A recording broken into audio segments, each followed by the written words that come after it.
तुम्ही पोहोचलेले आहेत का आणि आणखी कुठले प्रमुख नेते तिथे पोहोचलेत? अर्थातच काही क्षणापूर्वीच राज्याचे मुख्यमंत्री देवेंद्र फडणवीस, त्याचबरोबर चंद्रशेखर बावनकुळे, मंगलप्रसाद लोढा आणि त्यांच्याबरोबर इतर जे त्यांचे सहकारी आहेत, उपमुख्यमंत्री एकनाथ शिंदे, त्याचबरोबर अनिल परब जे आहेत तेही दाखल झाले. विधानसभेचे उपाध्यक्ष अण्णा बनसोडे, नीलम गोरे, त्याचबरोबर इतर ज्या आमदार आहेत ते आता थोड्या वेळापूर्वीच लोकभवनामध्ये दाखल झाले आहेत. प्रचंड बंदोबस्त जो आहे तो लोकभवनाबाहेर लावण्यात आलेला आहे. अर्थातच हा जो क्षण आहे त्या क्षणासाठी म्हणून हे सगळेजण इथे आलेले आहेत. एका नियमानुसार राज्याच्या प्रमुखांना म्हणजे मुख्यमंत्र्यांना या शपथविधी सोहळ्यासाठी उपस्थित राहणं गरजेचं असतं आणि त्यानुसार आपण बघतोय की राज्याचं संपूर्ण मंत्रिमंडळ त्याचबरोबर लोकप्रतिनिधी दाखल झालेले आहेत. एका दुःखद घटनेनंतर खरं तर हा शपथविधी पार पडतो आहे आणि त्यामुळे दुःखाचं सावट या सगळ्या शपथविधीवर आहे. आपल्याला जशी माहिती मिळाली होती की सुनेत्रा पवार राज्याच्या पहिल्या महिला उपमुख्यमंत्री म्हणून शपथ जे आहेत ते ग्रहण करतील. कोकाटे देखील आता दृश्यांमध्ये आपल्याला, माणिकराव कोकाटे देखील आपल्याला दृश्यांमध्ये दिसतात. त्याचबरोबर आपण बघतोय की दृश्यांमध्ये हे सगळी जी नेते मंडळी आहेत लोकभवनामध्ये त्यांची परत मी तुमच्याकडे येते. मी पुन्हा मंदार सर तुमच्याकडे येते. 24 तासांमध्ये आपण बघतोय की बऱ्याच घडामोडी या राजकीय पटलावर घडलेल्या आहेत. अगदी शरद पवारांच्या पत्रकार परिषदेपासून ते आता सुनेत्रा पवार या थोड्याच वेळामध्ये अगदी 10 मिनिटांमध्ये आता शपथ घेणार आहेत. या सगळ्या घडामोडींकडे तुम्ही कसं बघता? नाही, एक लक्षात घेतलं पाहिजे की आता या संपूर्ण प्रकरणामध्ये दोन राष्ट्रवादी काँग्रेस म्हणजे राष्ट्रवादी काँग्रेस एक पक्ष आणि त्या व्यतिरिक्त राष्ट्रवादी काँग्रेस शरद पवार पक्ष, हे दोन पक्षांची ही प्रचंड अशी रस्सीखेच आपल्याला बघायला मिळते. यामध्ये सगळ्यात महत्त्वाचा मुद्दा एक आहे की या संपूर्ण राजकारणाच्या मागे भाजपसारखा एक बलाढ्य पक्षसुद्धा आहे, हे आपल्याला विसरून चालणार नाही. या व्यतिरिक्त आपल्याला हेही लक्षात घेतलं पाहिजे की शरद पवार आणि पवार म्हणून जो एक पवार ब्रँड आहे, जसं अलीकडच्या काळामध्ये ठाकरे ब्रँड अशा शब्दांनी सगळीकडे चर्चा झाली, तशीच बारामती आणि पश्चिम महाराष्ट्राच्या या सगळ्या पटलावर, राजकीय पटलावरती पवार ब्रँड हा सुद्धा एक महत्त्वाचा मुद्दा आहे. आणि या सगळ्या पवारांच्या अवतीभोवती, खास करून शरद पवारांच्या अवतीभोवती जे राजकारण गेले काही दशक या संपूर्ण राज्यावरती चालू होतं, त्या राजकारणाच्या मध्ये आत्ता हा अत्यंत महत्त्वाचा टप्पा समोर आलेला आहे. पवारांचं राजकारण एकीकडे सुरू असताना नेमकं काय घडणार आहे, काय घडत होतं किंवा काय घडू शकणार होतं, या सगळ्या शक्यता ज्या होत्या त्या शक्यतांच्या पार्श्वभूमीवर ही अत्यंत दुर्दैवी अशी घटना घडली.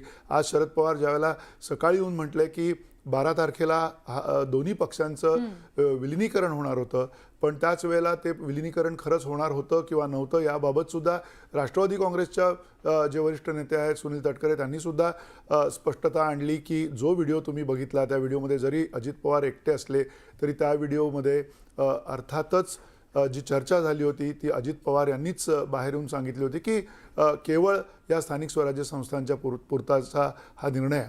याचा अर्थ असा आहे की कुठेतरी एकूण ह्या परिस्थितीमध्ये एक गूढ आहे, एक लपलेलं असं काहीतरी एक माहिती आहे. आणि या माहितीमध्ये सगळ्यात महत्त्वाचा मुद्दा हाच आहे की राष्ट्रवादी काँग्रेस पक्षाच्या नावाखाली जे काही आता नेते एकवटलेले आहेत, जे अजित पवारांच्या सोबत गेलेले होते, त्या नेत्यांची इच्छा शरद पवार यांच्या पक्षावर जाण्याची आहे किंवा नाही, याच्यामध्ये अर्थात महत्त्वाचे काही मुद्दे असणार आहेत. ज्या मुद्द्यांमध्ये शरद पवार यांचा पक्ष जर का विलीन करण्यात आला राष्ट्रवादी काँग्रेस पक्षामध्ये, म्हणजे पूर्वपार असलेल्या राष्ट्रवादी काँग्रेसच्या घड्याळ चिन्हाच्या सोबत, तर अर्थातच त्याच्यामध्ये अनेक असे नेते आहेत. रोहित पवार आहेत, सुप्रिया सुळे आहेत, जितेंद्र आव्हाडांसारखे नेते आहेत, शशिकांत शिंदे असतील आणि खुद्द जयंत पाटील असतील किंवा हर्षवर्धन पाटलांसारखे नेते असतील. या सगळ्या राष्ट्रवादी काँग्रेस शरद पवार पक्षाच्या नेत्यांचं पुनर्वसन नेमकं कोण कसं करणार आहे, त्यांना पदं कुठली मिळतील, या सगळ्या प्रश्नांची उत्तरं कदाचित या अशा राजकीय परिस्थितीमध्ये मिळणं खूप कठीण असतं. आणि त्यामुळे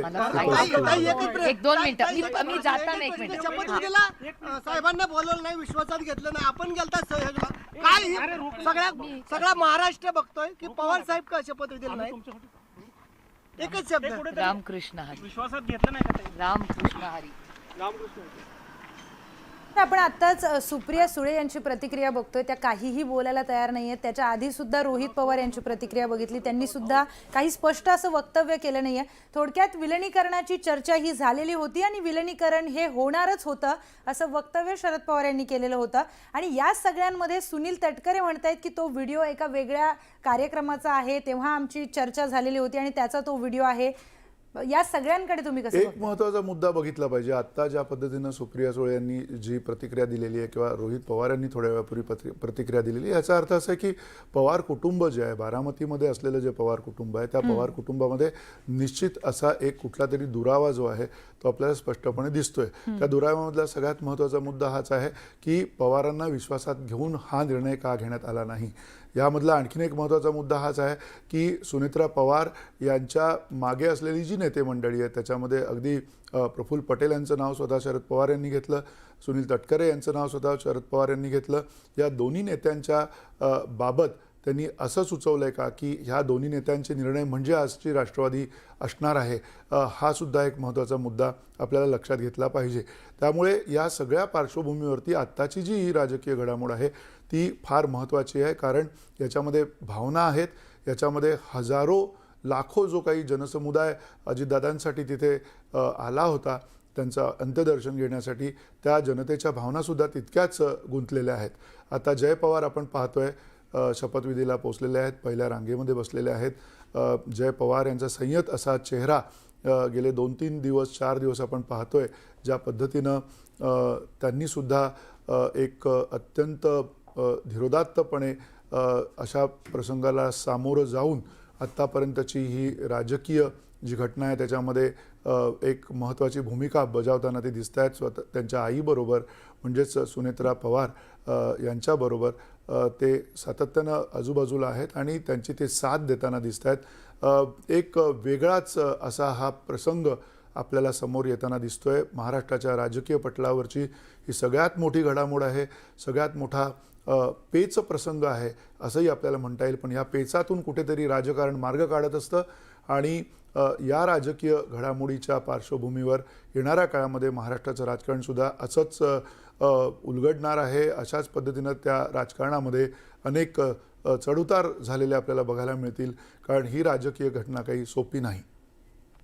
अगदीच सर, आपण लोकभवनाची ही सगळी दृश्य आता बघतोय. लोकभवनामध्ये राष्ट्रवादीचे सगळे ज्येष्ठ मंडळी आले आणि आपण बघतोय सुनेत्रा पवार या लोकभवनामध्ये दाखल झालेल्या आहेत. 5 वाजता सुनेत्रा पवार, अगदी 5 मिनिटांमध्ये आता सुनेत्रा पवार यांचा शपथविधी तिथे पार पडणार आहे. सुनेत्रा पवार या लोकभवनामध्ये दाखल झालेल्या आहेत. महाराष्ट्राला पहिल्या महिला उपमुख्यमंत्री आता मिळणार आहेत. त्याचबरोबर राष्ट्रवादीचे सगळे प्रमुख नेते तिथे लोकभवनामध्ये दाखल झालेत. मुख्यमंत्री देवेंद्र फडणवीस देखील तिथे पोहोचत आहेत. भाजपचे ज्येष्ठ नेते देखील लोकभवनामध्ये दाखल झालेले आहेत.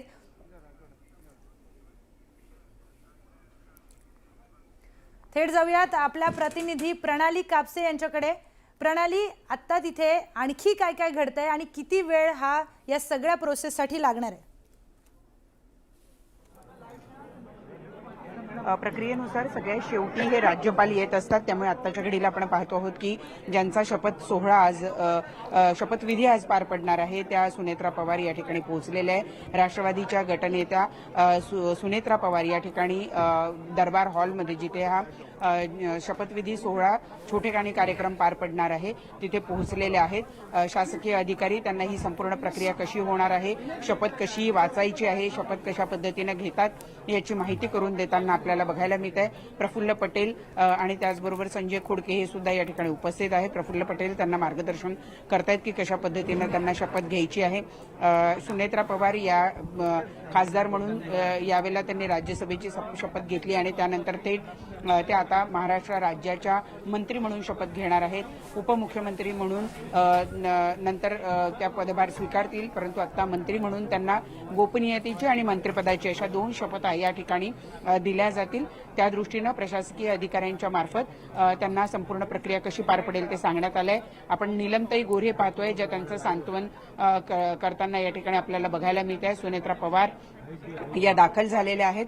राष्ट्रवादी पक्षाच्या विधानमंडळाच्या गटनेत्या सुनेत्रा पवार या आज याच दरबार हॉलमध्ये, लोकभवनाच्या दरबार हॉलमध्ये शपथ घेणार आहे. अगदी साधेपणानं काही मिनिटातच हा सोहळा पार पडेल, परंतु जो काही प्रोटोकॉल आहे त्यानुसार सगळ्यात शेवटी राज्यपाल येतात आणि म्हणून या ठिकाणी सगळ्या मान्यवरांना आत्ताच्या घडीला स्थानापन्न होण्यास सांगण्यात आलेला आहे आणि थोड्या वेळातच हा जो छोटा कार्यक्रम आहे तो या ठिकाणी होताना दिसेल. नवाब मलिक, सना मलिक हे सुद्धा आता या ठिकाणी आलेले आपल्याला बघायला मिळत आहेत. नवाब मलिक माजी आमदार, सना मलिक आत्ताच्या विद्यमान आमदार या सुद्धा या सोहळ्यासाठी पोहोचलेल्या आपल्याला बघायला मिळत आहेत. सुनेत्रा पवार यांच्या बाजूला प्रफुल्ल पटेल बसले आहेत, त्यांच्या बाजूला सुनील तटकरे बसलेले आहेत.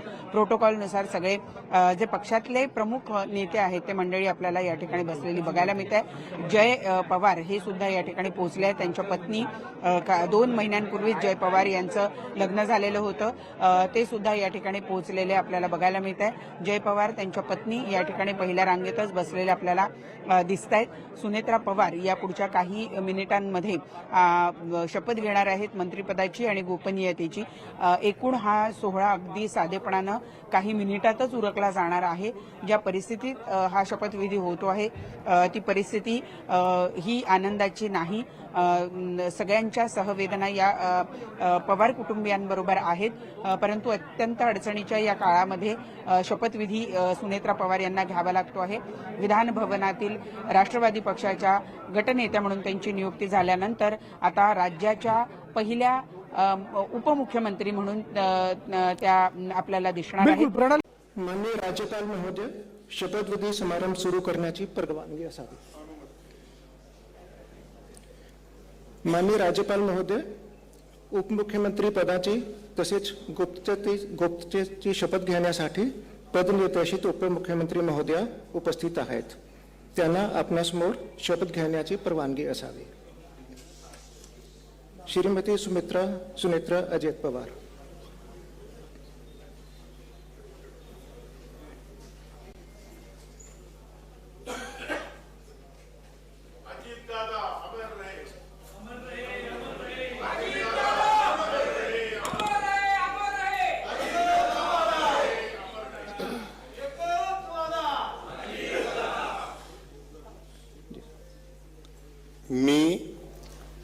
मी सुनेत्रा अजित पवार गांभीर्यपूर्वक प्रतिज्ञा करते की कायद्याद्वारे स्थापित झाले आहे अशा भारताच्या संविधानाबद्दल मी खरी श्रद्धा व निष्ठा बाळगीन. मी भारताची सार्वभौमता व एकात्मता उन्नत राखीन. मी महाराष्ट्र राज्याची उपमुख्यमंत्री म्हणून माझी कामे निष्ठापूर्वक व ससद्विवेक बुद्धीने पार पाडेन आणि संविधान व कायदा यानुसार सर्व तऱ्हेच्या लोकांना मी गांभीर्यपणे व निपक्षपातीपणे तसेच कोणाच्याही विषयी ममत्वभाव किंवा आकस न बाळगता न्याय वागणूक देईन. मी सुनेत्रा अजित पवार गांभीर्यपूर्वक प्रतिज्ञा करते की महाराष्ट्र राज्याची उपमुख्यमंत्री म्हणून माझ्या विचारार्थ आणली जाईल किंवा मला ज्ञात होईल अशी कोणतीही बाब अशी उपमुख्यमंत्री म्हणून माझी कामे यथायोग्य पार पाडण्यासाठी आवश्यक असेल ते खेरीज करून एरवी मी कोणत्याही व्यक्तीला किंवा व्यक्तींना प्रत्यक्षपणे वा अप्रत्यक्षपणे कळवणार नाही किंवा त्यांच्याकडे उघड करणार नाही. धन्यवाद.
आणि अखेर या राज्याच्या पहिल्या महिला उपमुख्यमंत्री म्हणून सुनेत्रा पवार यांनी शपथ घेतलेली आहे.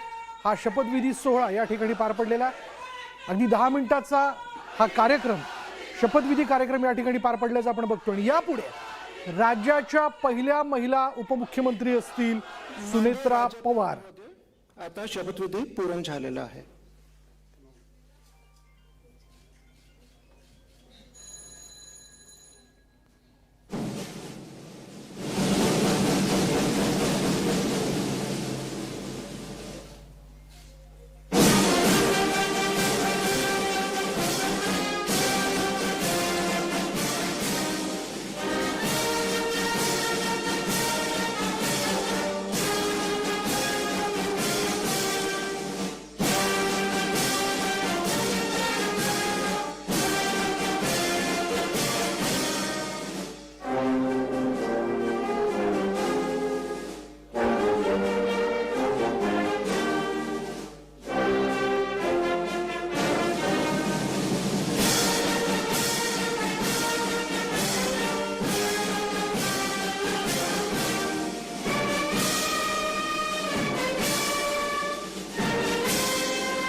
पहिल्या महिला उपमुख्यमंत्री म्हणून सुनेत्रा पवार यांनी शपथ घेतलेली आहे. सगळ्यांचं अभिवादन या क्षणाला त्यांनी स्वीकारलेलं आहे. अर्थात अजितदादा अमर रहे अशा घोषणा देखील कार्यकर्ते आमदारांच्या वतीने या ठिकाणी सभागृहात देण्यात आल्याचं आपण पाहतोय. पण याबद्दल खरं बोललं पाहिजे, चर्चा केली पाहिजे. त्या अर्थाने पवार कुटुंबातली पहिली वहिली महिला उपमुख्यमंत्री म्हणून सुनेत्रा पवार यांनी शपथ घेतल्यानंतर अर्थात त्यांची यापुढची जबाबदारी आणि त्यांच्या पुढचं आव्हान देखील मोठं असणार आहे. दृश्यांमध्ये आपण बघतोय आजच्या या कार्यक्रमाकरता राष्ट्रवादी काँग्रेसचे एकूण सगळे 49 आमदार तर उपस्थित होतेच, पण त्याचबरोबर इतर महत्त्वाचे नेते म्हणजे महायुतीमधील महत्त्वाचे नेते देखील उपस्थित असल्याचं आपण पाहिलं.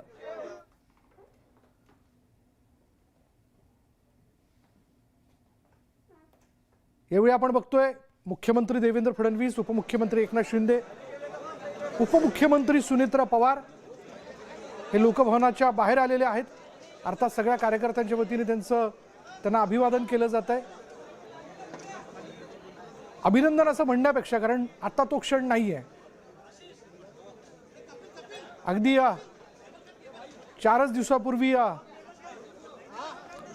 अजित पवार यांच्या निधनामुळे अर्थात राष्ट्रवादी काँग्रेसला असेल, संबंध महाराष्ट्र राज्याला असेल, मोठा धक्का बसला. आणि त्या सगळ्या याच्यातनं त्वरित स्वतःला सावरत आता आपण बघतोय पुढल्या राजकीय घडामोडींमध्ये पुढला अंक जो आहे तो शपथविधी कार्यक्रमाचा पार पडला. बोलूयात, आपल्याबरोबर न्यूज 18 मराठीचे संपादक मंदार फणसे आहेत. मंदार सर, पवार कुटुंबातल्या पहिल्या वहिल्या महिला उपमुख्यमंत्री असं म्हणल्यानंतर राजकारण देखील येणाऱ्या काळातलं वेगळं असणार आहे. जबाबदारी मोठी आहे आणि आव्हानंही तितकीच असणार आहेत असं म्हणायचं का? एक निश्चित आहे की आत्ता शिक्कामोर्तब झालेला आहे की राष्ट्रवादी काँग्रेसमध्ये एक सत्ता केंद्र नवं उदयास आलेलं आहे. आणि अजित पवार यांच्या अनुपस्थितीमध्ये अजित पवार यांच्या पश्चात इतर दुसरं कोणीही या पक्षाबाबत निर्णय घेणार नाही. पण तो जो निर्णय असेल तो निर्णय निश्चितपणे सुनेत्रा पवार यांच्या शिक्क्यानं घेतला जाणार आहे. त्यामुळे आज हे या क्षणाला शिक्कामोर्तब झालेलं आहे की सुनेत्रा पवार ह्या एक नवं सत्ता केंद्र असणार आहेत येणाऱ्या काळातल्या संपूर्ण राजकारणामध्ये. आणि हे सत्ता केंद्र म्हणून सुनेत्रा पवार या कशा प्रकारे आपलं कामकाज पुढे घेऊन जात आहेत, त्याहीपेक्षा महत्त्वाचं म्हणजे सुनेत्रा पवार या उपमुख्यमंत्री म्हणून ज्या जबाबदाऱ्या घेतील, कदाचित अजित पवार यांच्याकडे जे खातं होतं अर्थ खातं, ते अर्थ खातं त्यांच्याकडे नसणार आहे. पण दुसरं जे कुठलं खातं त्यांच्याकडे ज्यावेळेला येईल त्यावेळेलासुद्धा त्यांचा हा पहिला अनुभव असेल मंत्री म्हणून. पण एक लक्षात घेतलं पाहिजे विशाल, की अनेक वर्ष म्हणजे अगदी शरद पवारसुद्धा कार्यरत असताना सुनेत्रा पवार यांनी त्यांच्या माघारी खास करून बारामतीमध्ये आणि अजित पवारसुद्धा अनेक काळ मंत्री असताना त्यांच्या त्यांच्या माघारी सुद्धा बारामतीमध्ये अतिशय समर्थपणे अशी राजकीय भूमिका जी निभावायची असते ती त्यांनी निभावलेली आहे. त्यामुळे त्यांच्या राजकीय क्षमतेच्या बाबत किंवा वकुबाबाबत काही शंका घेण्याचं काही कारण नाही आहे. पण या सगळ्यात महत्त्वाचा मुद्दा असा आहे की आत्ताच्या ह्या राजकीय परिस्थितीमध्ये एकीकडे भाजपसारखा बलाढ्य पक्ष, ज्या पक्षाबरोबर एकीकडे त्यांना लढावं सुद्धा लागणार आहे, ज्या पक्षाबरोबर त्यांना स्पर्धासुद्धा करावी लागणार आहे, आणि त्याबरोबरीनं राष्ट्रवादी काँग्रेस पक्षातले जे धुरंधर असे नेते आहेत, राष्ट्रवादी काँग्रेस पक्षातले जे महत्त्वाचे मोठे नेते आहेत, त्या नेत्यांच्या सोबतसुद्धा त्यांना कामकाज करावं लागणार आहे आणि त्या कामकाजाच्या संदर्भात सुद्धा त्यांना खूप जास्ती सावध आणि चौकस असावं लागणार आहे. मी सर पुन्हा एकदा आपल्याकडे येतो, पण या शपथविधी कार्यक्रमानंतर दुःख आपण म्हणतो की आपलं दैवत गेलेलं आहे. काय भावना व्यक्त कर, आपण तर ढसाढसा रडत होत. खरं तर आज दादांच्या फोटोला किंवा दादाला सामोरे ठेवून वहिनी साहेबांनी ती शपथ घेतलेली दिसते. खरं तर वहिनी साहेबांना राज्याचं नेतृत्व करायची संधी मिळाली आहे आणि त्याबरोबर जो बारामतीचा विकास थांबणार आहे तो थांबणार नाही याच्यासाठी ह्या कुटुंबियांनी मला वाटते हा लवकरात लवकर निर्णय घेतलेला आहे. निश्चितपणाने उद्याच्या येणाऱ्या काळामध्ये आदरणीय दादांसारखं करता येणार नाही, कारण दादांची एक सिस्टीम होती की सूर्य उगवायच्या अगोदर दादा उगवायचे आणि विकास कामावर जायचे. परंतु आता वहिनीसाहेब देखील तशाच पद्धतीनं काम करतील अशी आशा महाराष्ट्राकडून अपेक्षित राहिलेली आहे. आणि त्याच्याबरोबर आता वहिनीसाहेब देखील ह्या बारामतीचा विकास न थांबता कुठंतरी पुढं नेण्याचं ते ध्येयधोरणं आखतील असा आम्हाला विश्वास आहे. आणि आम्हाला अजून पण वाटतं की दादा आमचे परत येणार आहेत. दादा आमच्या मनामध्येच आहेत, राहणार आहेत. आणि आम्हाला अजून कसं सगळ्यालाच नाही, महाराष्ट्राला असं वाटतं की दादा त्या विमानामध्ये नव्हते, ते कोणतरी वेगळंच होतं आणि मग दादा आमचे काय परत येतात का काय अशी आशा लागून आमच्यासारख्या कार्यकर्त्याला लागली आहे. असं जरी असलं तरी आपण बघतोय की कुठलाही निर्णय घ्यायचा असेल तर पवार साहेबांचा शब्द घेतल्याशिवाय, त्यांचा आशीर्वाद घेतल्याशिवाय आपण पुढे जात नाही. आणि एका बाजूला आपण बघितलं की काल अस्थि विसर्जनानंतर जी काय घडामोडी झाल्या आणि आज पवारसाहेबांनी सकाळी स्टेटमेंट केलं की या शपथविधी संदर्भात मला कसलीही माहिती नाही आणि आज शपथविधी होणारही का नाही ही देखील माहिती नाही. पवार कुटुंबातील अजितदादांचं कुटुंब आज आपण एक अतिशय उत्तुंग आणि मोठा नेता आपल्यातनं अजितदादांच्या रूपाने गेला आहे. त्यांना आपण श्रद्धांजली आणि भावांजली वाहतो. त्यांच्या मृत्यूनंतर झालेली पोकळी भरून निघणारी नाही, पण गाडा पुढे चालतच असतो. त्यांच्या परिवाराने, त्यांच्या पक्षाने, NDAच्या सर्व घटक पक्षांनी मिळून केलेल्या परिवाराच्या निर्णयानुसार सुनेत्रा वहिनींना उपमुख्यमंत्री म्हणून त्या ठिकाणी आज शपथ त्यांनी घेतली आहे. असंच विकासाचं काम जे अजितदादांनी केलं तसंच सुनेत्रा वहिनींच्या माध्यमातून, या सरकारच्या माध्यमातून हो अशी कामना मी व्यक्त करतो. मात्र घाई झाली आहे या शपथविधीला अशी टीका. मी यावर भाष्य करणार नाही. थँक्यू. आपल्याबरोबर कसे भावना व्यक्त करताल? एका बाजूला दुःख होतं तर दुसऱ्या बाजूला वहिनींचा आज शपथविधी झाला आहे. आज दुःख तर सर्वांनाच आहे. ही पोकळी कधी भरून निघण्यासारखी आहे. पण दादांचं एक सांगणं होतं पहिल्यापासून की रडायचं नाही, लढायचं, असं दादा प्रत्येकाला सांगत होते. आज वहिनी पहिल्यापासून दादाच्या खांद्याला खांदा लावून विकास कामासाठी त्या पण झटत होत्या. आणि आज जो वहिनींनी निर्णय घेतलेला आहे तो खरोखरच खूप चांगला निर्णय घेतलेला. त्यांच्या ह्याच्यावर दगड आहे, पण तो वहिनींनी हे करून दादांच्या ह्याच्यासाठी वहिनींनी तो निर्णय मान्य केलेला आहे. आपल्याबरोबर मुस्लिम कार्यकर्ते आहेत. ज्यावेळेस मतदानाला जायचं होतं त्यावेळेस दादा आपल्याला सोबत घेऊन गेले होते. काय प्रतिक्रिया व्यक्त कर? दादासारखा आता कोण माणूसच नहीं है दूसरा. दादा इतने अच्छे थे, मेरे दवाखाने को 1 मिनट फ़ोन करे तो डॉक्टर को फ़ोन लगाई थी. आज वहिनी ने पदभार लिया है उप मुख्यमंत्री का, आपकी क्या राय है? बहुत खुशी भी है और गम भी है दादा का.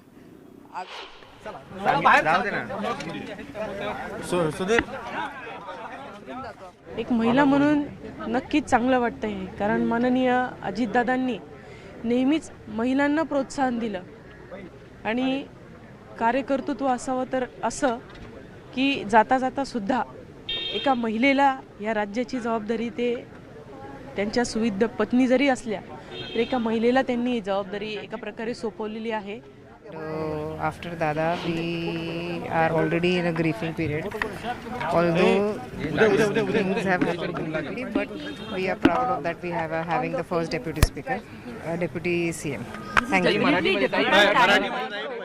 मी बोलू शकत नाही मी आता ते डिफ़िकल्ट वक्त है इस समय इस तरह से अगर इनको DCM बनाने के बाद अब एक पॉजिटिव एंगल हमें मिल रहा है, एक नई दिशा पार्टी को मिल रही है. हमारे जैसे जो नए आमदार है या हमारा जो इतना कैडर है पूरे मुंबई महाराष्ट्र में, वो पूरे कैडर को एक पॉजिटिव अप्रोच दिख रहा है. इतना ही मैं बोलना चाहूँगी बस.